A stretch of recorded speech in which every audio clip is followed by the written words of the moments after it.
Okay, so Kant. There are two things you kind of need to know to begin with when talking about Kant. And the first thing is that, like Aquinas, Kant believes that you can analyze something as a thought or as an idea without thereby making it real. So Kant would reject the ontological existence, the proof of existence of God, for an example.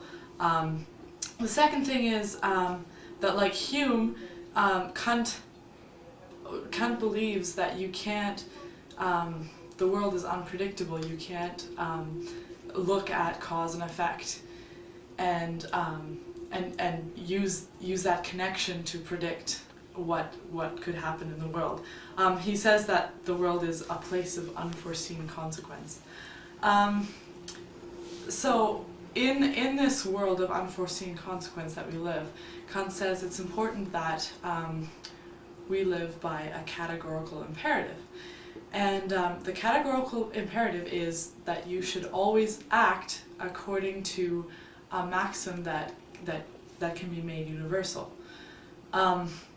So we see how that's really important, because if, for an example, I don't know, you decided you felt like cheating the public transit system or something.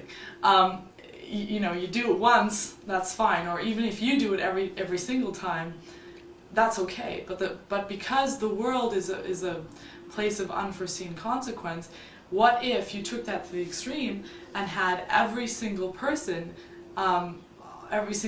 cheat the public transit system? Then it would completely fall apart. So that's not living according to the categorical imperative. So Kant uses two specific examples. First of all, he says that we must treat humanity as an end rather than as a means.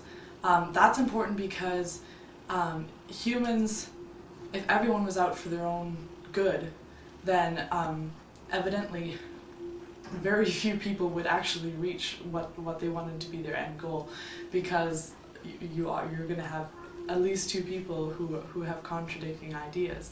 And so that in its very nature is imperative, because it's contradictory, it's paradoxical. And the same thing with lying.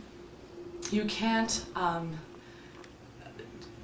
Kant says you can't lie at all, because if you made lying universal, then there would be no more point to lying, because everyone would know that you were lying. And so that is another example. And Kant says, so if the axe murderer knocks at your house, you have to tell them that your friend is upstairs. So yeah, what another interesting thing about Kant is talking about moral duty, and that ties in well with the lying, because one would assume that you don't tell the murderer where your friend is. But Kant says that the categorical imperative is not something you do because you want to do it, or because Kant tells you to. The categorical imperative is something you do because you realize that it's absolutely necessary and that you can't act in any other way.